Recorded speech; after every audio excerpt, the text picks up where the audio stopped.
E nesta noite eu gostaria de que você abrisse em 1 Samuel, capítulo 7.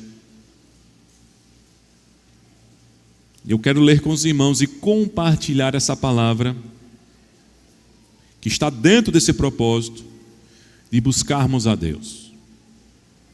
Eu quero compartilhar, irmãos, uma palavra que se encontra aqui nesse contexto, na experiência da nação de Israel, em que não só o povo de Deus foi chamado a buscar a presença do Senhor, mas foi chamado a buscar essa presença da forma correta.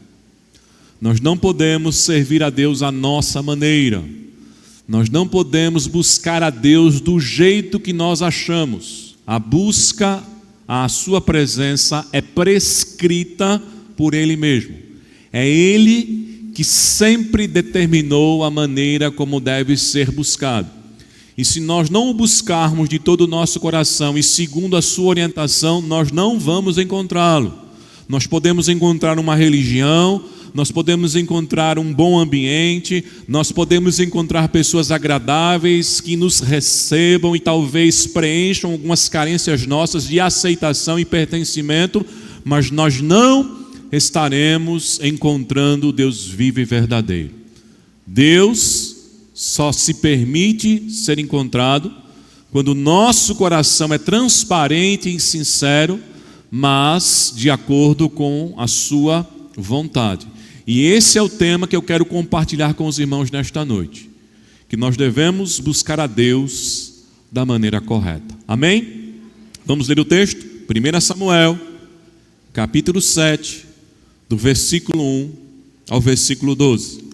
Então vieram os homens de Quiriate-Jearim e levaram a arca do Senhor à casa de Abinadab, no outeiro, e consagraram a Eleazar, seu filho, para que guardasse a arca do Senhor.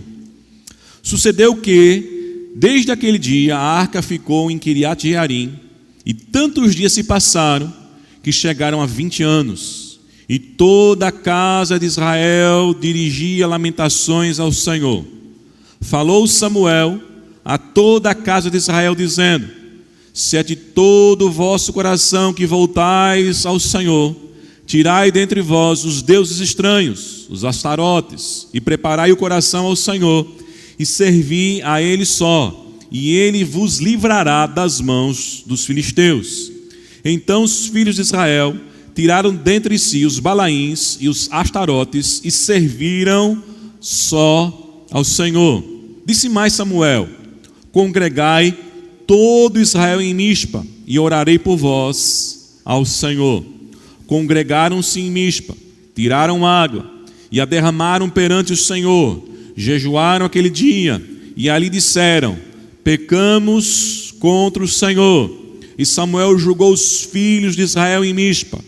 Quando, pois, os filisteus ouviram que os filhos de Israel estavam congregados em Mispa, subiram os príncipes dos filisteus contra Israel, o que, ouvindo os filhos de Israel, tiveram medo dos filisteus. Então disseram os filhos de Israel a Samuel: não cesses de clamar ao Senhor nosso Deus por nós, para que nos livre da mão dos filisteus.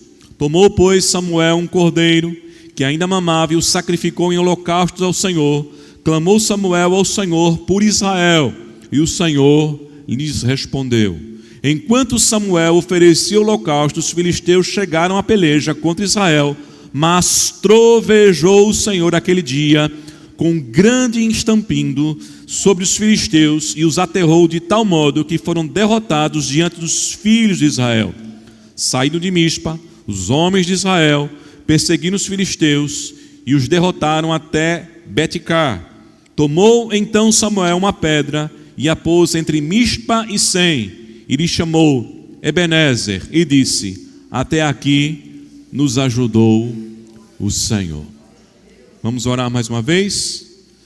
Senhor, diante da Tua palavra nós estamos e precisamos agora da direção do Teu Espírito, para que o nosso entendimento, Senhor, seja uma terra fértil, para que o nosso entendimento possa compreender verdades espirituais que somente pela ação do Teu Espírito é possível isso acontecer. Nós queremos aprender com a Tua palavra. Nós queremos conhecer o verdadeiro caminho, Senhor, da busca que nos faz encontrar contigo, Senhor. Nos orienta, nos corrige, nos exorta, faz com que possamos estar conforme a Tua vontade, para a glória do Teu nome, em nome de Jesus. Amém. Meus amados, o contexto do texto lido é a volta da Arca da Aliança para o território de Israel. A Arca da Aliança, irmãos, representava a própria presença de Deus. E quando nós falamos da presença de Deus, irmãos, nós temos que entender que a Bíblia revela dois aspectos dela. O primeiro é aquilo que está atribuído a um dos atributos incomunicáveis de Deus, a sua onipresença. Nesse sentido, Deus está presente em todos os lugares do universo. Não há um só lugar que a sua presença não esteja e não contemple. Tudo está diante do Senhor. O próprio rei Davi, quando escreve o Salmo 139, e uma das coisas que ele mostra nesse salmo é justamente esse atributo. Ele diz: se eu subir aos mais altos montes, ali tu estás. Se eu descer aos mais profundos vales, o Senhor estará ali. Davi está dizendo: não há como nós fugirmos da presença de Deus. Não há como nós nos ocultarmos do seu olhar. Davi nesse salmo vai dizer: luz e trevas para ti são a mesma coisa. Não existe escuridão que nos esconda de Deus, porque os olhos de Deus, conforme diz a palavra do Senhor, estão em todo lugar, contemplando os maus e contemplando os bons. Deus é ciente de todas as coisas e Deus é presente em todos os espaços da sua criação, em todo o universo, quer seja na dimensão espiritual, quer seja na dimensão física, Deus está presente. Mas existe um segundo aspecto, irmãos, e é exatamente esse daqui, em que nós chamamos da presença manifesta. E o que é a presença manifesta de Deus? É a presença onde a sua glória se revela. É a presença onde ele comunga com o povo. É a presença relacional de Deus. E a Arca da Aliança, no meio de Israel, representava a presença relacional de Israel. A arca simbolizava que Deus havia escolhido este povo para ser o seu povo. De todas as nações da terra, Deus não escolheu outra senão o próprio Israel, formando-se a partir de Abraão, dizendo que da sua descendência nações surgiriam, e abençoados seriam todos os que o abençoassem, e amaldiçoados seriam todos os que o amaldiçoassem. Em Abraão seriam benditas as nações. É essa presença, irmãos, que simbolizava a arca.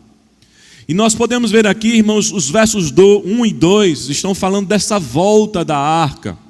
Mas por que a arca, que é a presença manifesta, teve que voltar? Porque essa presença foi retirada de Israel.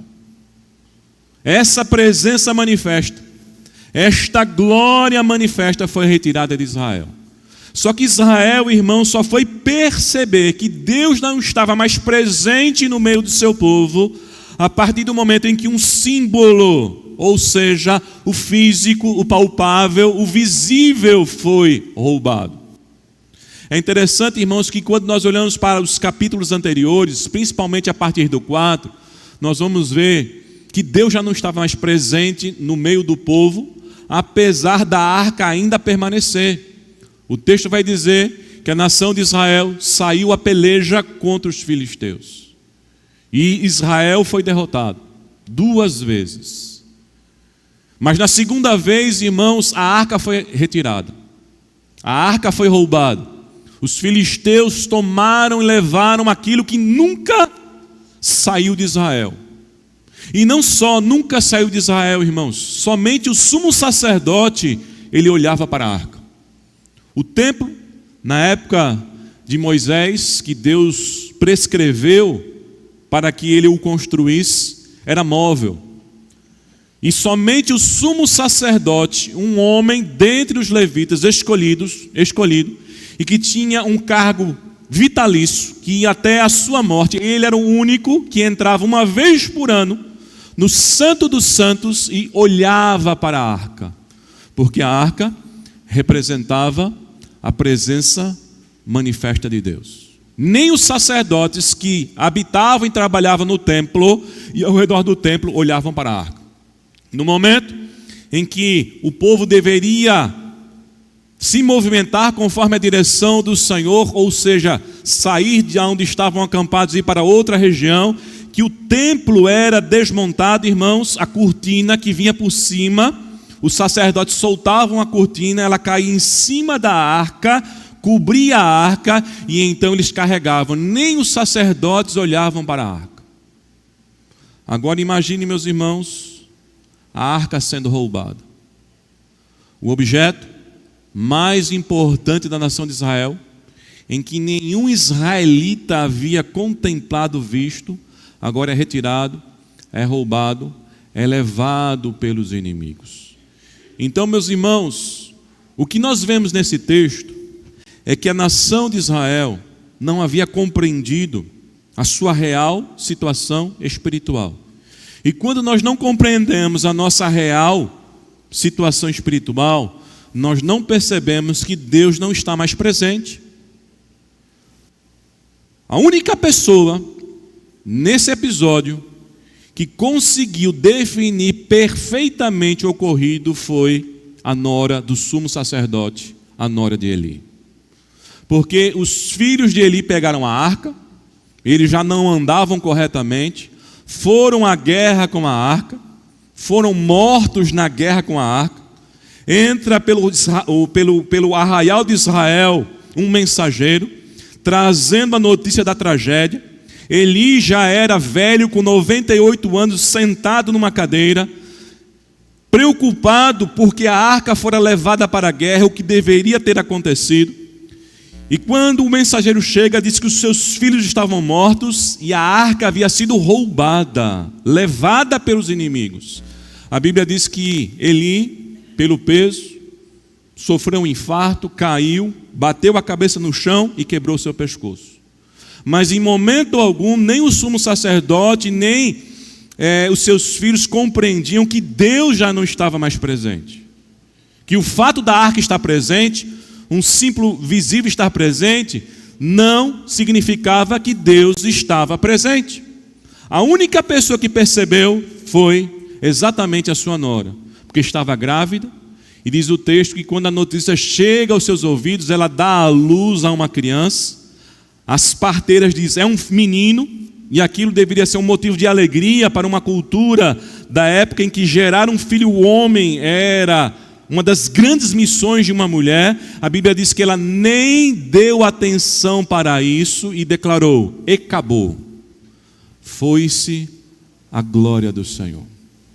Foi a única pessoa, irmãos, no meio de um povo que havia perdido a percepção da realidade da sua relação para com Deus, que entendeu o que estava acontecendo.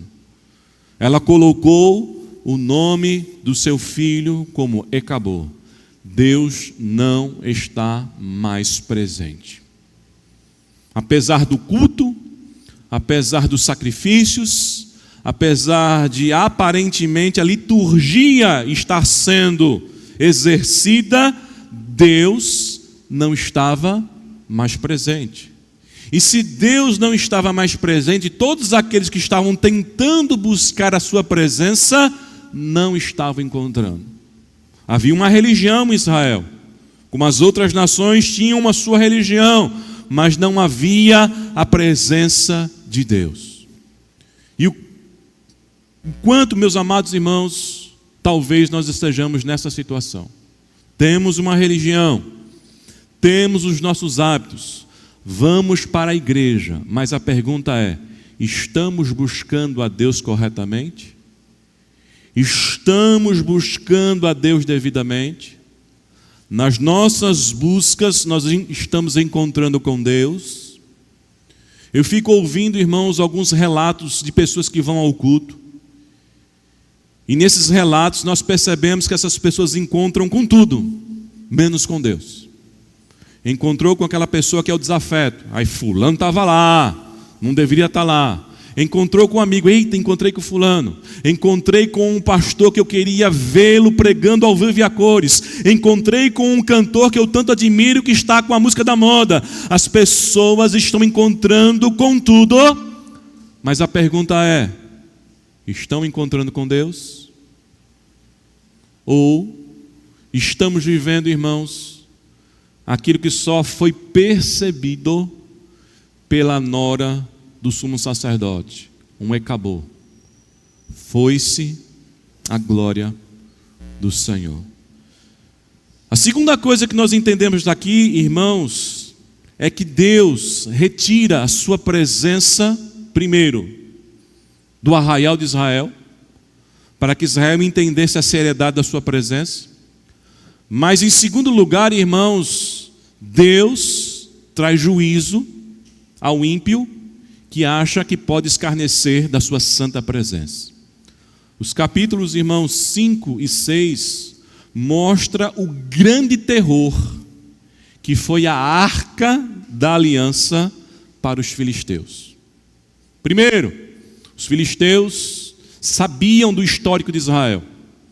Os filisteus até a certo momento, ou em certo momento, ficaram assustados quando na primeira investida eles foram sem a arca, mas na segunda investida eles foram com a arca. Mas eles se fortaleceram, se ergueram, foram à guerra. E depois que eles venceram a segunda empreitada, que eles tomam a arca, na cabeça deles é: o Deus de Israel não é de nada. E a Bíblia diz que eles pegam então a arca e colocam no templo de Dagon, o seu Deus. E quando o sacerdote vai lá no outro dia, Dagon está no chão, a arca está em pé e Dagon está no chão. Eles levantam Dagon. Quando ele chega no segundo dia, Dagon não só está no chão, mas os seus braços estão cortados e a sua cabeça está cortada, porque diante da presença do Senhor, as trevas não prevalecem. Mas não só isso, irmãos. Começou a haver o terror na nação da Filistia. 5 cidades, por onde a arca passou, foram prejudicadas com tumores, com mortes, com pestes. De tal maneira que eles chegaram à conclusão: essa arca não pode estar no nosso meio. Vamos devolver esta arca. Chamaram os sacerdotes da religião deles, e os sacerdotes começaram a fazer então um direcionamento. Não vamos devolver de mãos vazias. Vamos dar animais para o sacrifício e vamos fazer oferendas em forma de ouro, que eram ratos que haviam tomado conta da cidade, e tumores, para oferecer esse Deus pela culpa. E assim foi feito. E eles colocam a arca no carro de boi, soltam os bois e os bois vão sozinhos voltando para Israel para mostrar que Deus, é soberano, ninguém o impede, ele não precisa ser cuidado por ninguém, porque ele é autossuficiente, ele é poderoso. A arca volta. Quando chega no território de Israel, irmãos, há alegria, mas no capítulo 6, no versículo 19, você vai ver que alguns que não faziam parte da linhagem sacerdotal, lembre-se que eu falei para você, somente o sumo sacerdote via a arca, ninguém via, nem os sacerdotes, nem aqueles que trabalhavam no templo viam a arca, porque era como quem está olhando Deus face a face. No verso 19, você vai ver que alguns habitantes do território de Israel inventam de olhar para dentro da arca. O que acontece? Diz o texto, capítulo 6, versículo 19: feriu o Senhor os homens de Bet-Semes, porque olharam para dentro da arca. Sim, feriu deles 70 homens. Então o povo chorou, porquanto o Senhor fizera tão grande morticídio entre eles. Então disseram os homens de Bet-sebes: quem poderá estar perante o Senhor, o Deus Santo? Lembra do que Moisés pediu ao Senhor? Senhor, eu quero ver a tua face. E Deus respondeu a Moisés: Moisés, dura coisa pedistes. Porque, irmãos, nós temos que entender todo esse contexto, para que então possamos, irmãos, de acordo com o que nós vamos ver no capítulo 7, buscar corretamente a Deus. Porque Deus é santo. Porque Deus é puro. E Ele não abre mão da sua santidade e da sua pureza. E todas as vezes que nós vamos cultuar ao Senhor, adorar ao Senhor, é esse Deus aqui, ó, de Israel. Tem gente que faz uma cisão entre o Novo Testamento e o Velho Testamento. No Velho Testamento Deus era bravo, Deus era ranzinza. Qualquer coisa Deus matava. E no Novo Testamento Deus se tornou bonzinho. A gente pode fazer qualquer coisa. Errado! Deus continua sendo o mesmo Deus. Santo, perfeito e imutável. Por isso que para buscarmos a sua presença é necessário, irmãos, nós olharmos como nós estamos. Como nós estamos indo até a presença do Deus Todo-Poderoso. Porque Israel sofreu na pele. O ímpio, quando pegou a arca e pensou que podia desprezar de Deus, sofreu ainda mais.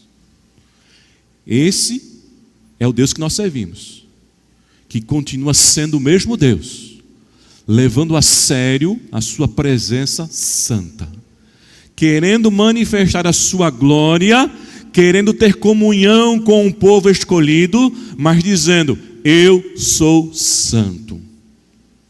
O Deus que disse a Moisés no deserto: tire as sandálias dos teus pés, porque o lugar em que tu estás, e que lugar é esse? Era esse, o lugar onde a glória dele estava se manifestando.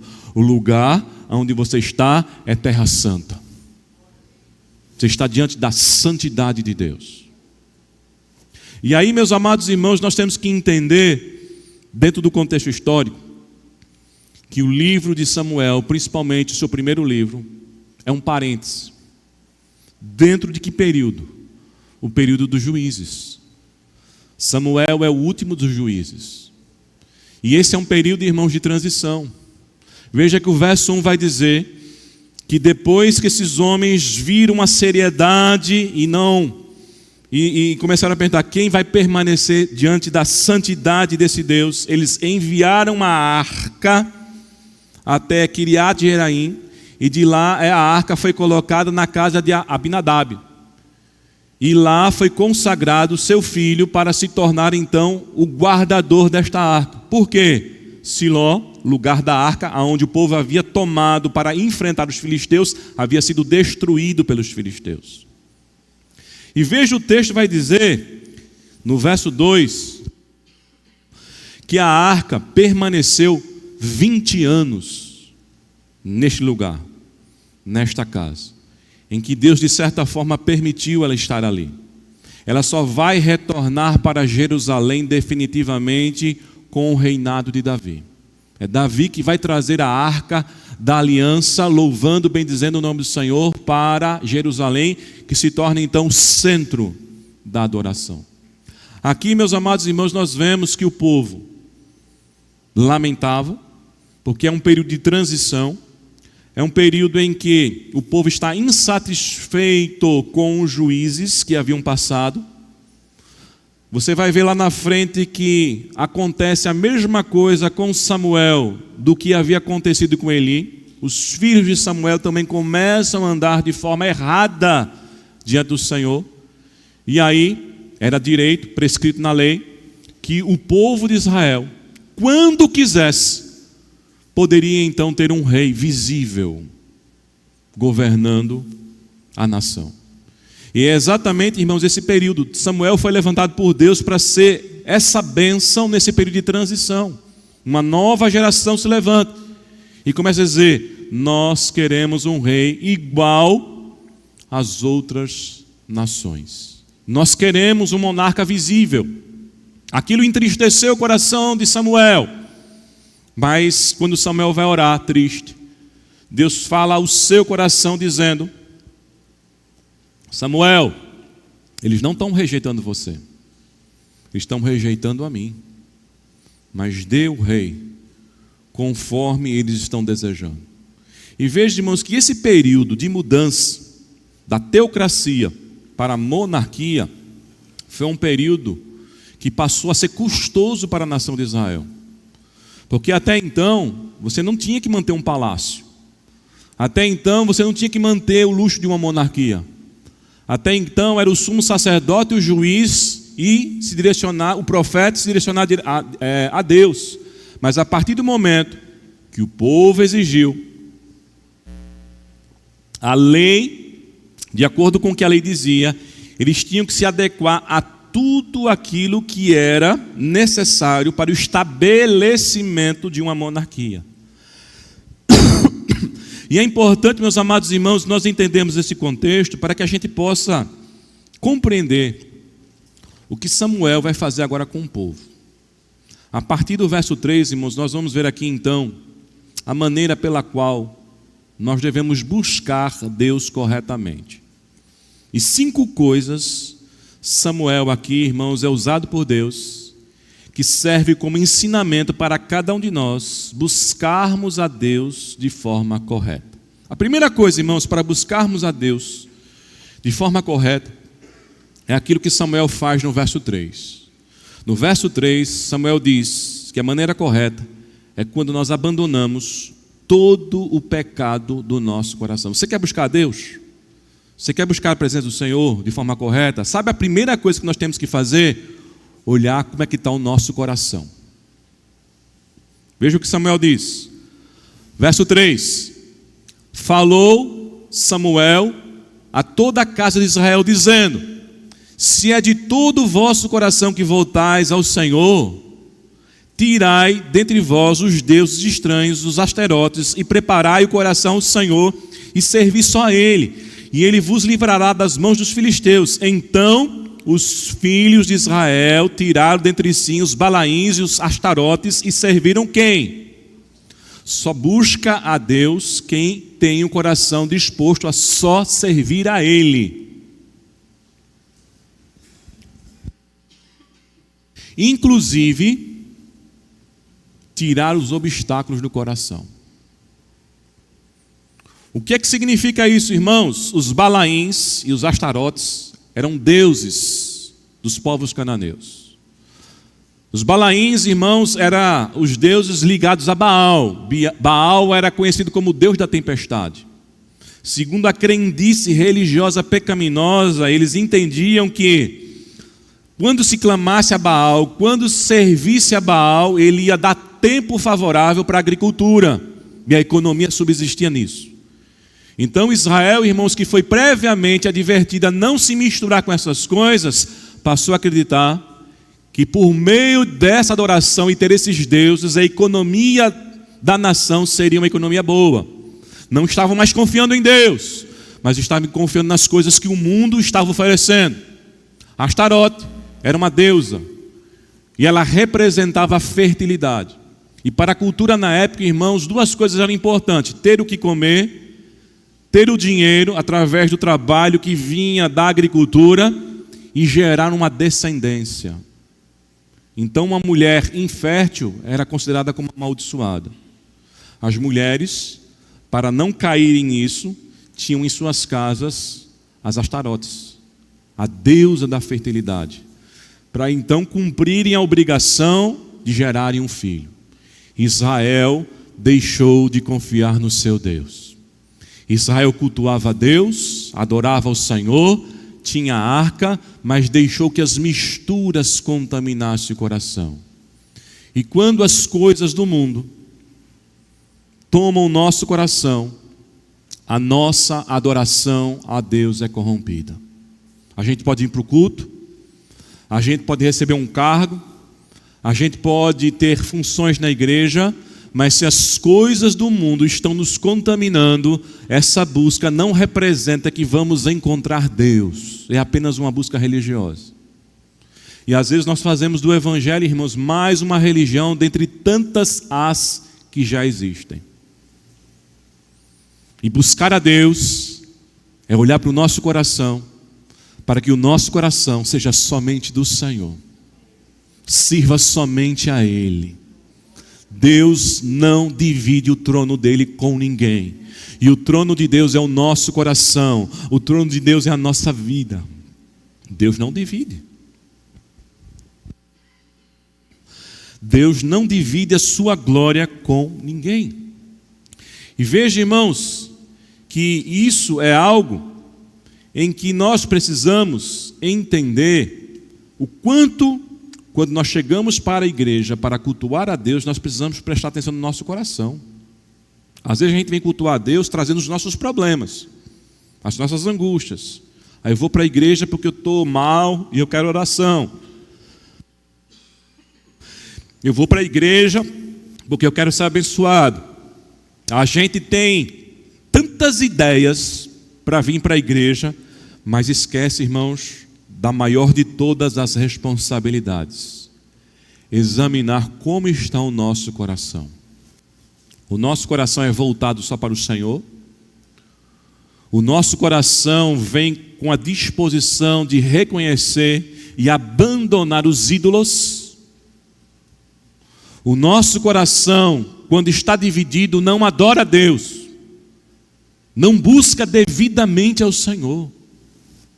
A nação de Israel deveria entender que o fato da arca ter voltado não significa que eles estavam bem com Deus. Eles precisavam consertar coisas para que de fato a glória manifesta de Deus fosse presente na vida e na nação de Israel.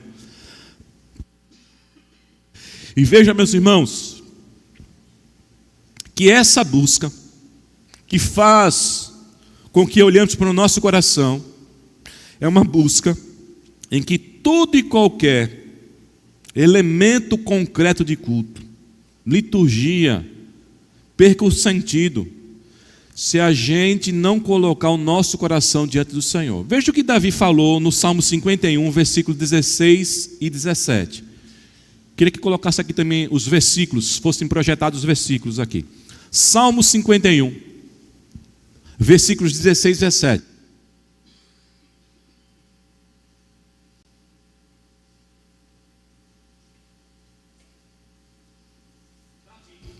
Davi, quando está confessando o seu pecado, falando para Deus aquilo que Deus já sabia, mas se colocando diante do Senhor,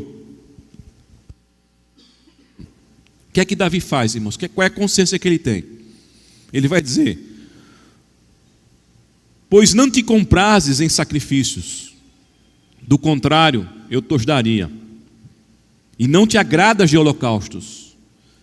Sacrifícios agradáveis a Deus são o espírito quebrantado, o coração compungido e contrito, Deus não o desprezará. O que é que Davi tinha, irmãos, à disposição de Deus para o ritual apenas formal?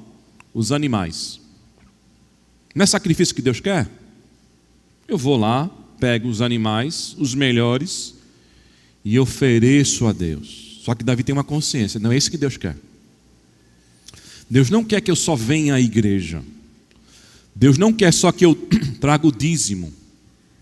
Deus não quer só que eu faça a minha oração. Deus quer que eu olhe para o meu coração e veja se ele está arrependido ou não. Davi está dizendo, sabe qual é o sacrifício que Deus quer? Arrependimento. Contrição. É quando eu entro na presença do Senhor e eu tremo. Por quê? Porque Deus é santo.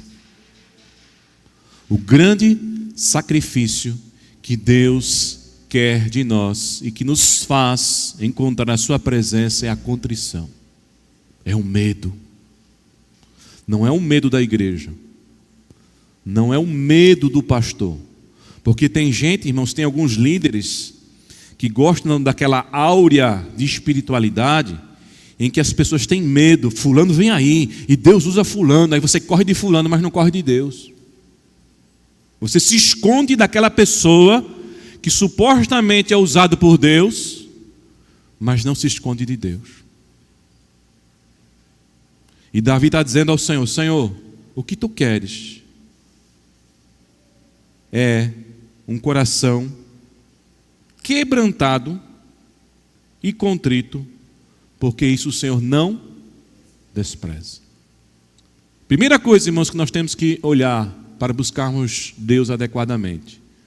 Quando nós vamos louvar, como nós vamos adorar, quando nós vamos ao culto, como é que vem o nosso coração? De que maneira nós nos apresentamos com o nosso coração diante do Senhor? Quantas pessoas, irmãos, vêm à igreja com uma indiferença, uma má disposição, como se estivesse fazendo um favor para Deus. E aí faz as coisas de Deus de qualquer jeito. E quando você vai falar alguma coisa para a pessoa, mas não faz lá fora mal feito. No trabalho é muito bem feito. Para Deus é de qualquer maneira. A começar do tempo, a começar da qualidade do serviço, a começar da oferta que você está entregando ao Senhor. E isso tem a ver, sabe com o quê, irmãos? Com o coração. Não tem a ver com capacidade. Tem gente simples que às vezes se enrola até na leitura de um texto, que talvez não emende o português direito, mas chega com o coração quebrantado e oferece um sacrifício ao Senhor, verdadeiro, aprazível. E tem gente, irmãos, muito bem preparada, mas faz de qualquer jeito. Por quê? Porque o coração não é todo do Senhor. Samuel está dizendo para Israel: se é de todo o vosso coração que vocês vão se voltar para o Senhor, esse coração tem que ser só do Senhor.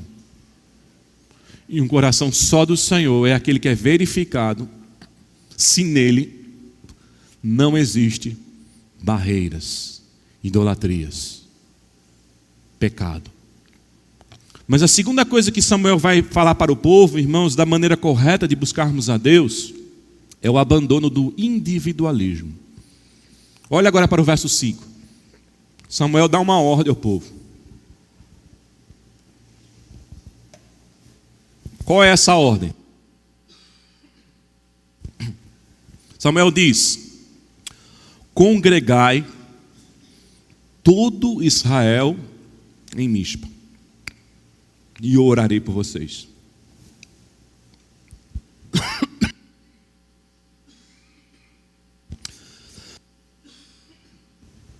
Samuel, irmãos, ele acumulou 3 funções, as 3 principais funções. Ele foi juiz, ele foi profeta, mas ele foi também sumo sacerdote. Aqui ele está dizendo: eu vou orar por vocês. Aqui ele está exercendo a função sacerdotal. Mas ele está dizendo: congregue todos. Porque a busca pela presença do Senhor, irmãos, pode começar com 2 ou 3. Mas o verdadeiro avivamento, irmãos, em que a glória de Deus se manifesta, é toda a igreja quebrantada, é toda a igreja buscando a presença do Senhor, Deus Todo-Poderoso. Não existe uma igreja, irmãos, onde 2 ou 3 buscam apenas e o resto se acomoda. Existem pessoas que estão pagando o preço. Existem pessoas que estão orando. Mas toda a igreja tem que ser contagiada pela presença do Senhor. Toda a igreja tem que ter consciência: Deus e a sua glória vai se manifestar no nosso meio, mas temos que estar juntos, unidos, buscando a presença do Senhor. Foi assim, irmãos, que o Espírito Santo foi derramado em Pentecostes. A Bíblia diz que unânimes todos oravam no cenáculo, homens, mulheres, crianças, esperando a promessa do Senhor. Não havia divisões de cargos, não havia divisões de gêneros, não havia divisões, irmãos, de posições sociais ou eclesiásticas. Todos buscavam o Senhor, e a Bíblia diz que todos foram cheios do Espírito Santo. Quando nós estamos vindo para a igreja, irmãos, nós temos que estar unidos. num só propósito: buscar a presença do Senhor. Às vezes você pode até perceber um irmão meio que desorientado, uma irmã meio que desorientada, fora do propósito, mas é orar por ele, é falar com amor, com carinho com ele. Irmão, minha irmã, nós estamos indo para a casa do Senhor, nós estamos indo buscar a presença de Deus. A presença de Deus só é buscada de forma correta quando nós abandonamos o individualismo. Não existe aqui, vim buscar minha bênção, vim orar e acabou, vamos embora. Não, meus irmãos. A Bíblia diz que uma das marcas indeléveis que o Espírito Santo fez na igreja primitiva é que eles perseveravam unânimes, juntos, na comunhão dos santos. Isso fala, irmãos, de uma cultura contrária à cultura mundana, a cultura do só pensar em si. Se você entra na igreja apenas preocupado com os seus problemas, com a sua vida, com as suas necessidades, você não está buscando a Deus da maneira correta. Você é um egoísta. Você é um idólatra de si mesmo. Deus é apenas o meio. Mas quando nós buscamos a Deus, irmãos, livres do individualismo, nós pensamos em nós pensamos no nosso irmão, nós sentimos falta de quem não veio, a gente liga, a gente visita, a gente fortalece, a gente estimula e não desestimula. Porque nós estamos buscando a Deus da forma correta. E se estamos buscando a Deus da forma correta, nós vamos encontrar com o Senhor. Mas a terceira coisa, irmãos, que Samuel aqui nos ensina nessa busca correta da presença do Senhor, é da maneira em que constantemente nós devemos ter o desejo de ser purificados por Ele. Veja o que ele vai dizer agora no verso 6. No verso 6, irmãos, agora Samuel, ao mesmo tempo, assume a postura agora de juiz. Diz o texto: congregaram em Mispa, tiraram água, a derramaram perante o Senhor, jejuaram aquele dia e ali dissemos: pecamos contra o Senhor. Veja o povo, irmãos, que postura de coração, de quebrantamento, de temor. Quando a gente vai buscando a Deus, irmãos, da maneira correta, entendendo quem é Deus e quem nós somos, não há outra coisa senão o coração compungido, a confissão de pecados. Existe uma música, irmãos, de uma banda que eu nunca gostei, mas essa música é uma música que tem fundo musical, que tem fundo bíblico, melhor dizendo. Tem gente que gosta e eu respeito. Eu não gosto por outros motivos, mas o que está em questão aqui, o que eu quero trazer em questão aqui não é isso, irmãos, não são os gostos, que é a banda Catedral. Uma das músicas que foi o primeiro hit que eles conseguiram produzir, a música chamada Você. Nessa música, irmãos, existe uma frase que é bíblica, em que eles cantam: quanto mais a gente se aproxima de Deus, a gente se conhece mais. Quanto mais a gente se aproxima de Deus, a gente se resolve mais, se conhece mais.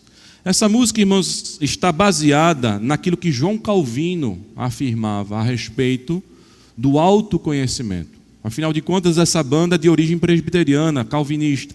E João Calvino dizia o seguinte: o homem jamais chega a um conhecimento puro de si mesmo, sem que antes contemple a face de Deus, e dessa visão desça para a inspeção de si mesmo.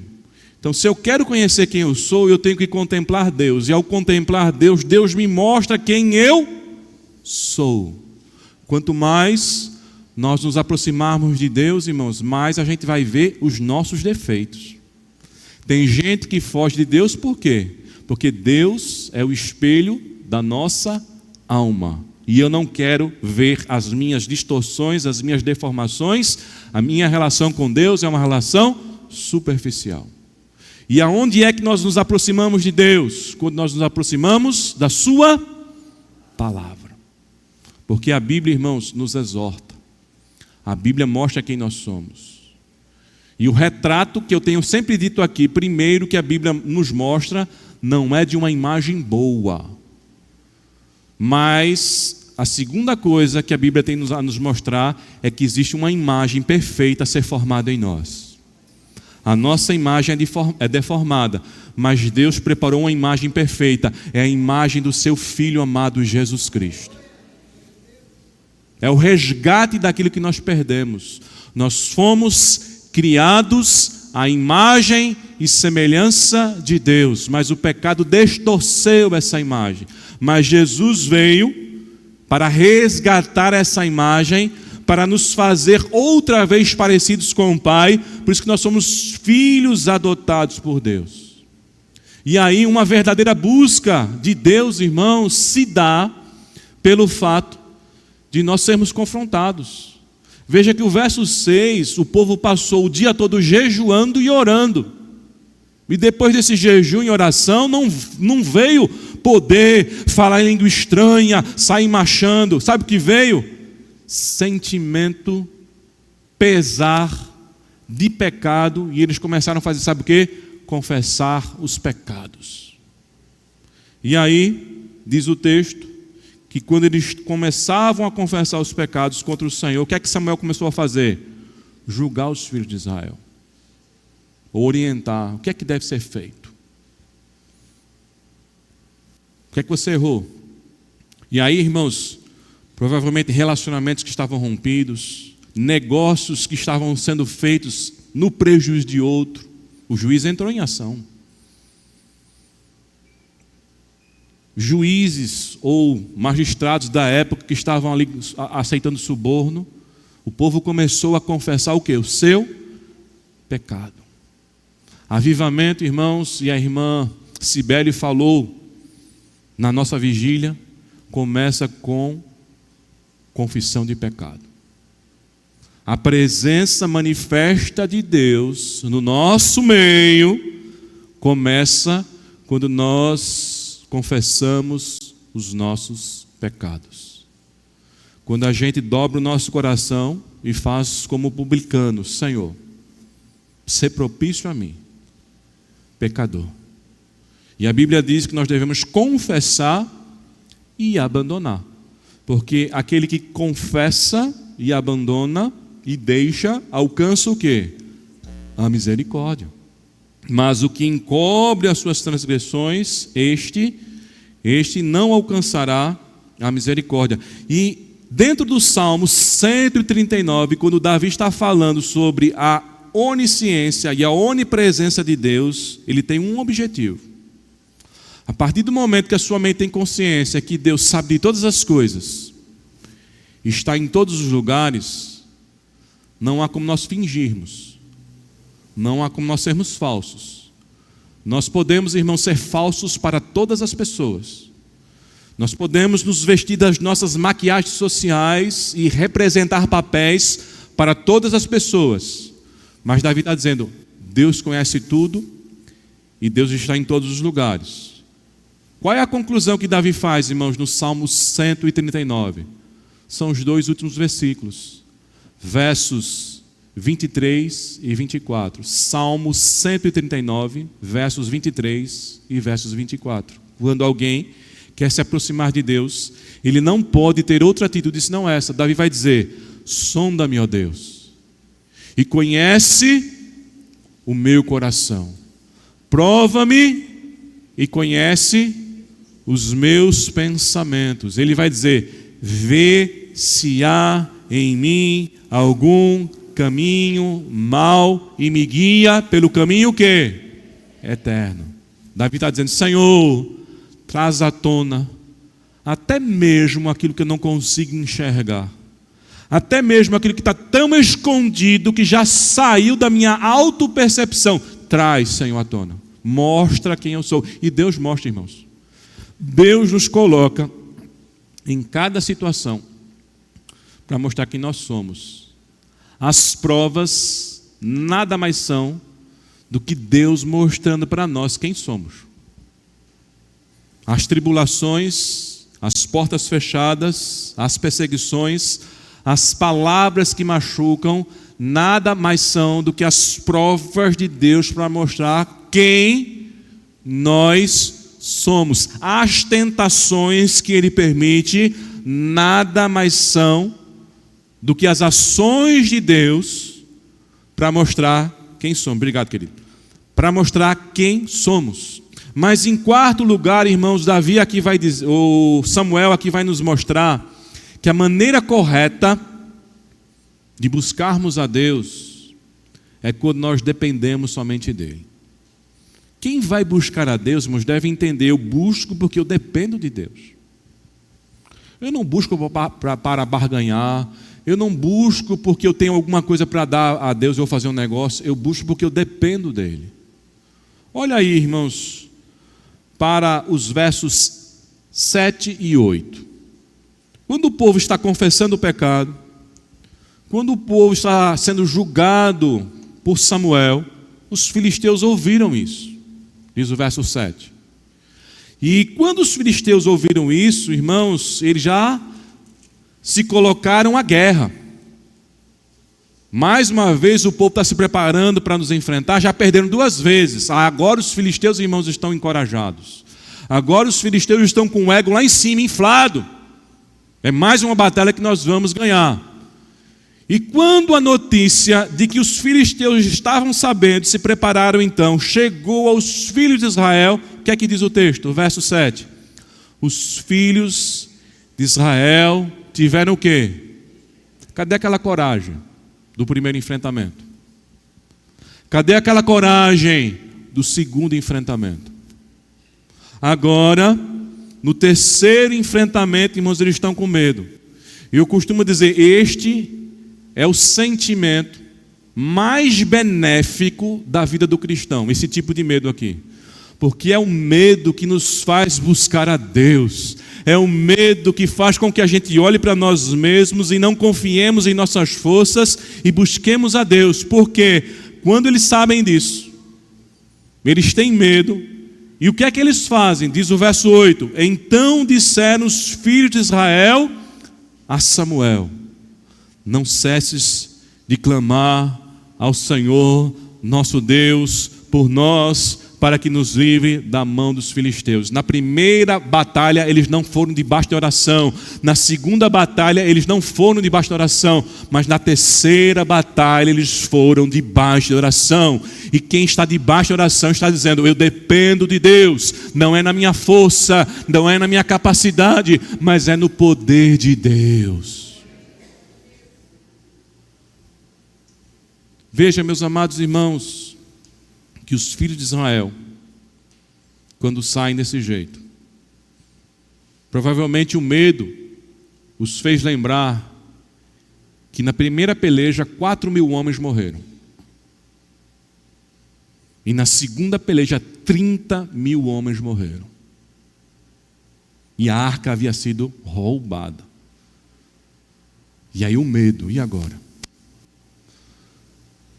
Mas quando a gente prostra, irmãos, e lança os nossos medos, as nossas ansiedades diante do Senhor Deus Todo-Poderoso, Ele age, Ele está à nossa frente, Ele cuida de nós, Ele cuida da tua casa, do teu trabalho, da tua família. O Senhor está à frente, o Senhor cuida da sua saúde, o Senhor cuida de tudo o que é necessário para que as coisas aconteçam na sua vida, porque Ele é o teu pastor, o teu provedor, e nada vai nos faltar. Ele é a suficiência em nossa vida. Por isso que Paulo, irmãos, e a gente está estudando isso nas quartas-feiras sobre batalha espiritual, o elemento essencial na batalha espiritual, irmãos, no enfrentamento dos mais diversos inimigos que nós temos, é a oração. Paulo, quando falou a respeito do enfrentamento das trevas, ele disse que Deus nos deu equipamentos, que ele chama a armadura do cristão. Mas depois de ter consciência de qual é a nossa armadura, Paulo vai dizer em Efésios 6,18, com tudo isso, com toda essa armadura, junte a quê? A oração e súplicas em todo o tempo, vigiando para isso com toda perseverança por todos os santos. É orando, por nós, é orando pela igreja, é orando pela família, é sempre em oração, irmãos, que nós vamos ter vitória. E essa oração, irmãos, nos faz depender do sacrifício do cordeiro. O povo clama, Samuel pega o cordeiro, sacrifica ao Senhor, e a Bíblia diz que o Senhor trovejou, rompeu no meio do arraial dos filisteus. Deus mostrou que Ele é Deus, que Ele não pode ser afrontado, que quando o seu povo devidamente está buscando a sua presença, este povo vai ser vencedor, esse povo vai ter o objetivo que é a vitória. Por isso, irmãos, que encerrando, em quinto e último lugar, para buscarmos a Deus da maneira correta, devemos reconhecer que sem Ele, nada somos. Nós dependemos totalmente dEle, porque sem Ele, nada somos. O verso 12, quando Samuel coloca aquela pedra entre Mispa e Sem, e ele chama de Ebenezer, e aquele lugar passa a ser chamado de Ebenezer, e o significado da palavra Ebenezer é pedra de ajuda. Essa pedra aqui é um tótem, essa pedra aqui é um memorial, essa pedra aqui, todo israelita, quando olhar para ela, vai lembrar: nós temos uma pedra de ajuda, nós temos uma rocha de esquina, nós temos um Salvador, nós temos um Redentor, nós temos aquele que nos livra dos nossos problemas, nós temos aquele que, quando nós, com o coração contrito, buscamos a Ele com todo o nosso ser, Ele responde às nossas orações e nos livra das nossas tribulações. Esta pedra é Ebenezer. E Samuel vai dizer: até aqui nos ajudou o Senhor. Até aqui nos ajudou o Senhor. E vejamos que quando nós reconhecemos que tudo vem dEle, que a vitória é dEle, a gente vê a coisa se estabilizar. Os versículos que se seguem, até findar este capítulo 7, vão mostrar exatamente, irmãos, o que Israel foi experimentando com essa vitória. Primeiro, verso 13. Israel, nesse terceiro confronto, não foi humilhado. Pelo contrário, humilhou os filisteus. Segundo, verso 14. Israel reconquistou as cidades que os filisteus haviam tomado. Os filisteus, irmãos, dentre todos os povos cananeus, foram os que mais incomodaram a nação de Israel. Foram os que tiveram promoveram mais resistência a Israel. Eles só vão se aquietar mesmo, definitivamente, com Davi. É o rei Davi, no seu reinado, que vai colocar respeito, e nenhuma outra nação, inclusive os filisteus, vão invadir. Por isso que Salomão, irmãos, vai herdar do seu pai esse benefício. E Salomão vai ter 40 anos de paz. Diz o texto que no período de Salomão, herdando esse benefício e usando a sabedoria que Deus lhe deu, em 40 anos não se levantou espada, não teve guerra. Irmãos, no olho do furacão, num lugar que é impossível você não ouvir notícia de guerra, de conflito, Salomão teve 40 anos de paz. E um dos benefícios, irmãos, foi justamente a mão do Senhor. Um povo que outra vez passou a buscar a Deus da maneira correta. Deus restituiu as cidades que foram dominadas. E você vai ver o verso 15, 16, 17, que Samuel pôde exercer a sua função de juiz tranquilamente, porque havia o que, irmãos? Paz. Isso é sinal de paz. Deus é Deus de vitória, Deus é Deus de reconquista, Deus é Deus de paz. Amém? Você pode dizer isso ao seu irmão, diga: Deus é Deus de vitória na tua vida, Deus é Deus de reconquista, Deus é Deus de paz. Mas qual é o segredo, meus irmãos? Buscarmos ao Senhor corretamente. Amém?